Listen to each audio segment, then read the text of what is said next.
We have been in the middle of this series we started with the new year called Think Again, and we are examining a couple of verses in Philippians chapter 4 to ask the question, does it matter as Christians how we think and what we think about? The answer that the series will give us every single week, again and again, is a resounding yes. It matters tremendously how we think and what we think about.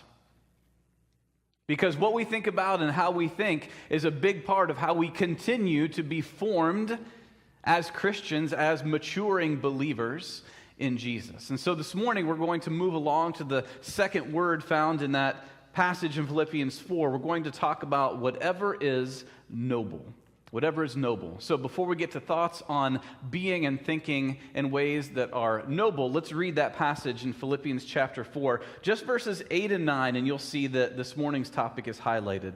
Finally, brothers and sisters, whatever is true, whatever is noble, whatever is right, whatever is pure, whatever is lovely, whatever is admirable, if anything is excellent or praiseworthy, think about such things.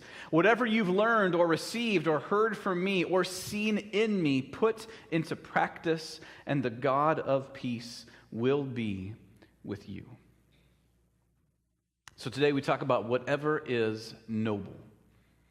So when you think about that word, when you hear me say the word noble, I want you to think about what sort of pops into your head. You don't have to answer out loud, but if I was to ask you, when I say the word noble, or some translations render it honorable, do you think of a person? Do you think of a role? Do you think of a thing? Do you think of a place? What comes into your mind when you hear the word noble? Because I'll tell you what comes into my mind, for better or worse, and I don't know exactly why, but whenever I hear the word noble, I think about a knight from medieval Europe for some reason.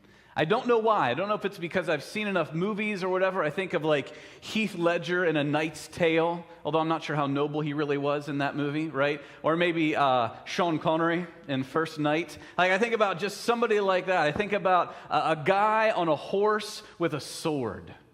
That somehow that is a picture of what it looks like and to be noble.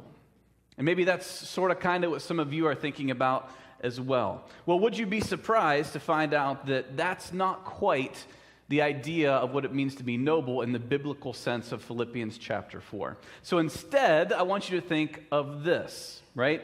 Think about, and again, not answering out loud, just think about a person that you know, a person in your life with whom you could share anything, and that person would never look at you with shock or disgust or push away from the table and leave the room. Do you have a person in your life that you could share the deepest, darkest, nastiest stuff that you have thought or done or said, and you know that that person would never be so shocked or disgusted at what you might tell them that they would push away from the conversation, that they would shut you out in shock or disgust? Because the biblical idea of being noble looks a lot more like that kind of person than a guy on a horse with a sword.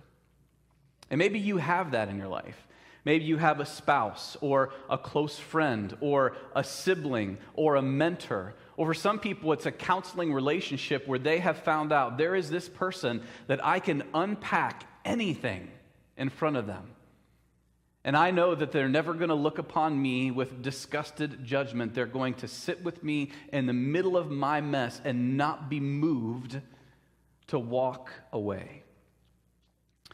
The Greek word for noble or honorable in this passage is semnos, and it's actually more closely associated with the latter person than the former.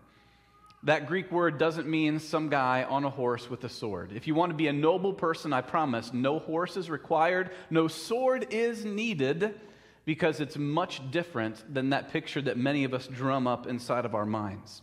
A few quotes this morning from Pastor Jamie Rasmussen, who wrote this book that sort of gave me the idea to preach this series of sermons. He says this about that Greek word. It's a word that was used originally by the ancient Greeks to describe the Greek gods like Zeus and Hermes. Semnos referred to their greatness and their majesty. It was used to convey their loftiness and their deserving honor and worship.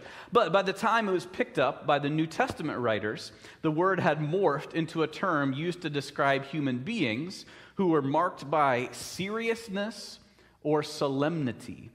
It carried with it the idea of gravity and weightiness, describing a person who was thoughtful and steady, a person not easily swayed by outward happenings. That's more of the biblical idea in Philippians 4 of being a noble or honorable person. Now, then we ask the question, where do we see this in Scripture? Now, the really easy answer is this, probably many of you know. In the life of Jesus, the ministry of Jesus, the teaching of Jesus, the actions of Jesus, we see this all over the place. That in the story of Jesus, this kind of thinking and acting was everywhere. Again, from Pastor Jamie, think of all the people with whom Jesus interacted. Matthew at the tax collector's booth, the unnamed woman who touched Jesus in the crowd in order to be healed, the paralytic who interrupted Jesus' teaching when his friends dropped him through the roof. What these interactions have in common is a non-reactionary Jesus, a Jesus filled with grace and understanding mixed with life-giving passion and truth. And the point for us is clear. Maturing Christians learn to think in a non-reactionary way. I mean, just think of those examples that he gives right there, and there are many more. Think about Jesus meeting Matthew at that tax collector's booth. Or better yet, the party afterwards where Jesus is eating with Matthew and his fellow tax collectors, and all of a sudden the Pharisees outside are like, he eats with sinners. And Jesus, instead of losing control, he approaches those who are saying such things and says, listen, do you know who needs a doctor? It's not the healthy, it's the sick. Or when Jesus is touched by that unnamed woman, he doesn't get upset. He just wants to know who she is and see her face. Or my personal favorite from this set of three is when Jesus is in the middle of preaching or teaching, and all of a sudden some guy gets lowered through the roof above him so that he could be healed. I don't know about Jesus. I mean, he always impresses me, but I try and put myself in that situation. Like, can you imagine if I'm in the middle of preaching and teaching right now and just chunks of the ceiling start flying away and somebody gets hoisted down and laid here in the middle of the platform? I'm not Jesus, so therefore I would say, hey, seriously? I've been working on this message for 2 weeks. Give me a moment, right? I would not be happy. But Jesus never reacts in a way other than with this idea of being noble, rooted, grounded, steadfast. We don't just see it in his life, we see it's expected of different kinds of people in the New Testament as well. 1 Timothy chapter 3 talks about deacons, like church leaders. Titus 2 talks about older men and women in the congregation. Leaders in Titus 2 need to have this trait. Parents are told to have this non-reactionary, noble trait, which how many parents out there have been like, boy, I needed a little more of that during this last week or last month or last year or whatever it was. And really, Christians in general, that word is tied there in 1 Timothy chapter 2 where it says, pray for the leaders and the authorities over you. Why? So that you can live quiet and peaceful lives of weightiness with gravity, so that you are not moved and blown around by everything that comes your way. So yes, we see it in the life of Jesus, but it's expected to be reflected in our lives as well.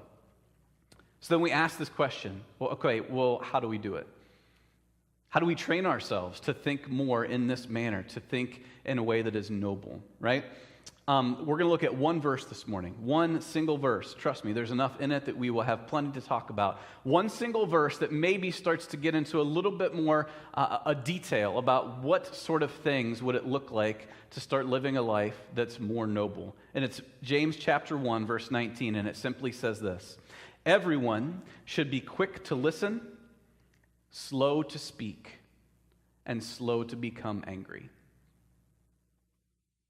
I've had conversations on and off for years now, a lot of times with my wife, and we've asked ourselves and each other, what does it look like for a Christian to be different from the world? I mean, we drive the same cars, we wear the same clothes, we go to the same grocery stores. I would argue that living out this type of thing would make us look so different from the world around us.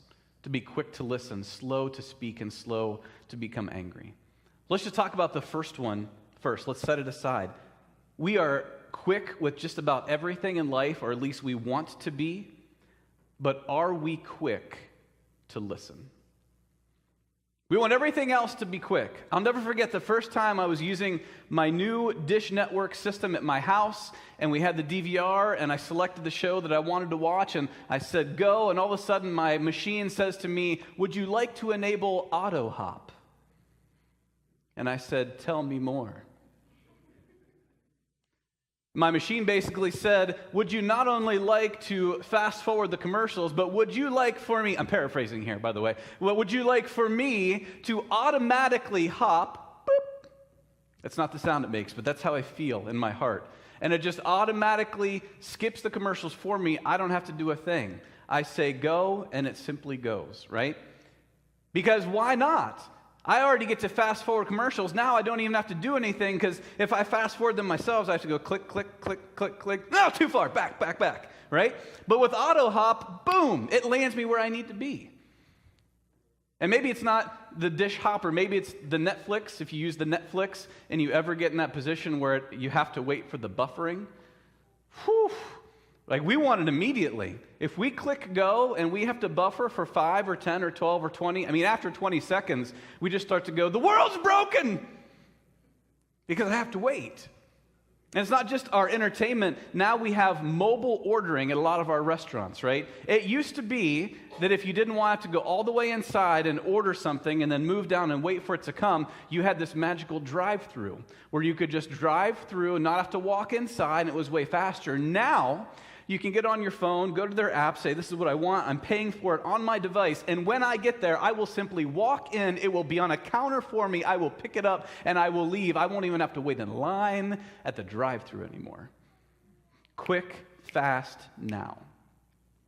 But are we quick to listen? I would argue, for the most part, we are not.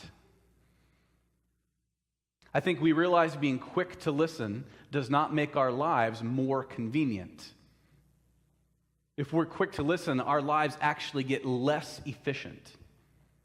And if we truly listen, then we might hear something that causes us to examine our own lives and think about changing something. And who needs that?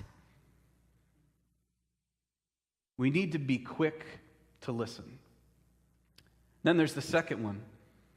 I would say it's hard to be slow to speak in what I would label today as the hot take world. You guys familiar with this phrase, a hot take, right? It's a phrase that actually began in the television and movie industry. When they were filming a show or a movie, they would sort of go off script a little bit or run out of script, and they would just do a hot take where just kind of fly by the seat of your pants, see what you can come up with, see what kind of happens. But they realized most of the time, those clips were not even used. Those takes, those hot takes weren't used because there wasn't much thought that went into them. There wasn't much that was put behind them, so they kind of got cast off to the side during the editing process. But today, a hot take isn't something we necessarily talk about with television and movies. It's actually something that's connected to journalism. I found the description, the definition on the web, and it's this. A hot take is a piece of journalistic commentary, often deliberately provocative, that is typically shallow and usually written on tight deadlines with little research or reporting and even less thought. I was like, oh, wow, that sounds really familiar. That's about like 98% of what I see. We live in this hot take world where you need to have an opinion, and it needs to be an immediate opinion. I think we're all held captive to this. Can I take a moment to set you free from something? Maybe some of you don't realize this, so I want to make sure that you know. You are not obligated to have an opinion on everything. Did you know that? Yeah, you actually don't have to have an opinion on everything, let alone an immediate opinion on everything that you then share with everyone you know via any channel that you have. But that is the world in which we live, where you are made to feel like, oh, no, you need to know what's happening, have an immediate opinion, and then broadcast that opinion to anyone you can through any means you have. So I just want to let you know, you are under no obligation to have an opinion about everything that you see or hear. It's simply not true. That's the hot take world saying, come and join us because the water's better here. It's actually not. So lastly, if we become quick to listen, slow to speak, I actually think that the slow to become angry part will be a natural result. It will take care of itself if we do the first two things together. We'll be slow to become angry if we can learn to be quick to listen and slow to speak. I do want to say this about becoming angry. Anger itself is not prohibited in Scripture. It's not. There's no place that says, therefore, thou shalt not be angry. However, when we read about anger in Scripture, it comes with a lot of clarification and a lot of warnings. Warnings like this: in your anger, do not sin. Why would it say that? Because you will want to. When you get angry, you will want to sin, right? Or it says, don't let the sun go down on your anger. Why do we read that there? Because you will want to. It is much easier to let the sun go down on your anger than to do the hard work of being reconciled with the person that you are sharing those angry thoughts and emotions. So anger is not prohibited, but boy, it has a lot of guardrails on it. And yes, Jesus got angry. I don't have time to go into the whole temple cleansing thing. It's an entire sermon, but I'll just say this. Jesus did not get angry because his personal rights were being insulted or offended. Jesus was angry because the character and worship of God by all people was being threatened. That's why he got angry and braided a whip and cleared the temple. If you want to know more about that whole thing, let's get coffee this week. It's an amazing story. But we are given really tight guardrails on being angry. I was thinking about anger, and it reminded me, I worked 2 or 3 summers, I worked a summer job during my early college years. I actually worked at a shop here in town with my dad. It doesn't exist. Well, it sort of does. It doesn't have the name. I worked at the electric furnace company for a couple summers, and as a college student, I knew nothing about tools, about construction, nothing like that. So I was probably really bad at my job.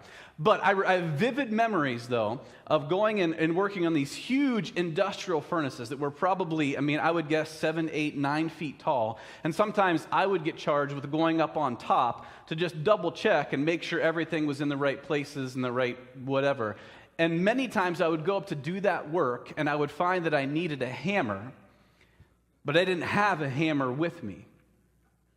But I'm not climbing down 7, 8, or 9 feet to get a hammer and come back up. So I would find the best possible substitute hammer that I could, usually some sort of really heavy wrench or something like that, and I would start wailing away on this thing that needed a hammer. And 9 times out of 10, one of the old guys on the floor would come past and yell up to me, "Son!" Which I'm not sure if that was like a term of endearment, like I think of you as son, or more like, hey, young guy. I think it's more the latter. But they would yell, "Son, it ain't a hammer," is what they would yell at me. And they're right, like I'm using this as a hammer when it's really not a hammer at all. And that reminded me of this quote. I love this quote from Abraham Maslow. "I suppose it's tempting, if the only tool you have is a hammer, to treat everything as if it were a nail."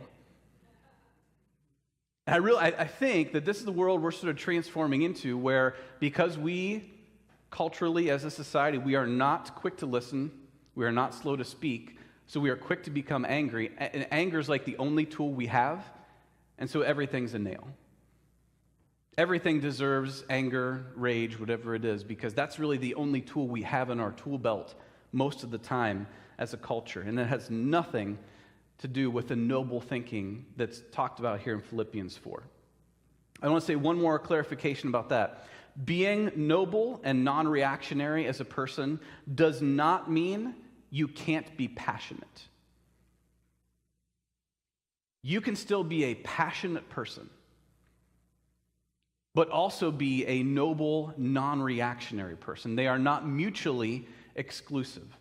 Again, from Pastor Jamie, non-reactionary people still act, they just don't act in knee-jerk ways. Non-reactionary thinkers can be people with a lot of vision, tons of drive, a core of conviction that goes right to the center of their being. It's just that they apply thoughtfulness and wisdom and discernment before they act. You can still be a passionate, driven person without being a reactionary person who doesn't listen, who speaks to. You can still be passionate in the things that you do. And I think this idea of being a noble, non-reactionary person is tied to one other part of Scripture that we read on and off, especially in the New Testament, and that's the idea of self-control. I think that the pattern of noble and non-reactionary thinking and acting is closely associated with the idea of self-control, which we read in Scripture is both a fruit and a gift. So if you think about it, self-control is the ultimate edible arrangement. No? Yeah, I had to try it. I knew it was really bad, but I had to try it anyway.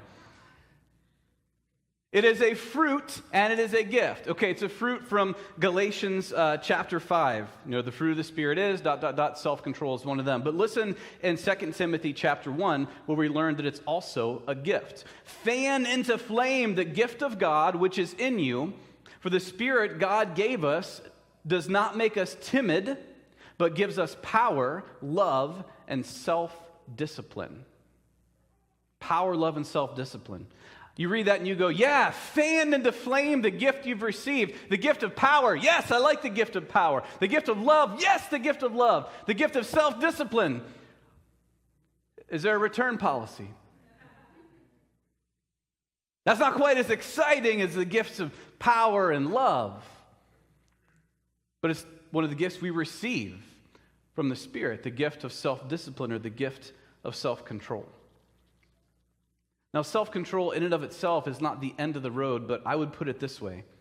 Self-control gives our brains space to breathe. That's how I would say it. When we exercise self-control, we sort of pause, we sort of step back, and our brains get some space to breathe. And I would argue that wisdom is what grows in that space that we create when we exercise self-control. It's self-control that allows wisdom to be grown by the Spirit in our lives. We create that space, and the Spirit of God brings into our lives wisdom and discernment. Listen to this passage in Proverbs chapter 4. Get wisdom. Get understanding. Do not forget my words or turn away from them. Do not forsake wisdom, and she will protect you. Love her, and she will watch over you. Though it cost all that you have, get understanding. Cherish her, and she will exalt you. Embrace her, and she will honor you. What I love about that passage and the way it teaches us about wisdom is what I would call wisdom that is over and underneath. Because it says, get wisdom, and she will watch over you. Almost like a shield, almost like this protective element in your life. As you exercise self-control and wisdom grows, it becomes a shield. But it also is the underneath, because it says wisdom will exalt you. Wisdom will lift you up, and something that lifts you up has to be underneath of you. And so as we exercise self-control and we see wisdom growing in our lives, it will both protect us and lift us up to live the lives we're called to live as noble people. And slowly, sometimes very, very slowly, as we listen more and think before we speak and holster our anger and exercise self-control and allow wisdom to accumulate in our lives, we will become the kind of non-reactionary people we talked about at the beginning, the people we're drawn to. We will become those sort of people, rooted, steadfast, people with gravity, not easily shocked or swayed. We become the kind of people that would be described as noble people. And so with that in mind, as we finish up our time, let's consider a couple ways to reflect on this and maybe apply it to our lives. Here's the first one. How reactionary are you when you find yourself in tense, shocking, or threatening situations or around what I would call troubling personalities? That's about the nicest way I've come up with expressing that. How reactionary are you in those situations? Secondly, which of the three challenges from James 1:19 is the most difficult for you? Being quick to listen, or being slow to speak, or being slow to get angry? And maybe some of you are going, I have to choose, because all three of those are hard. But maybe there's one that's just especially difficult for you. Third, is there an area of your life that fills you with passion and drive that might easily cross over into reactionary anger if we don't exercise self-control and grow wisdom? And then lastly, during our time of silent reflection, I invite you to do this. Think about the day-to-day schedule of your upcoming week. Under which circumstances or with which people will you likely have an opportunity to exercise self-control in order to allow the Spirit to grow wisdom in your life? So take just a moment or two to read through those words, to pray. If you want to close your eyes or bow your head, you're welcome to do that. But we want to allow some space for some silence for the Spirit to speak to each of our hearts, and then I will close that silent time with a word of prayer.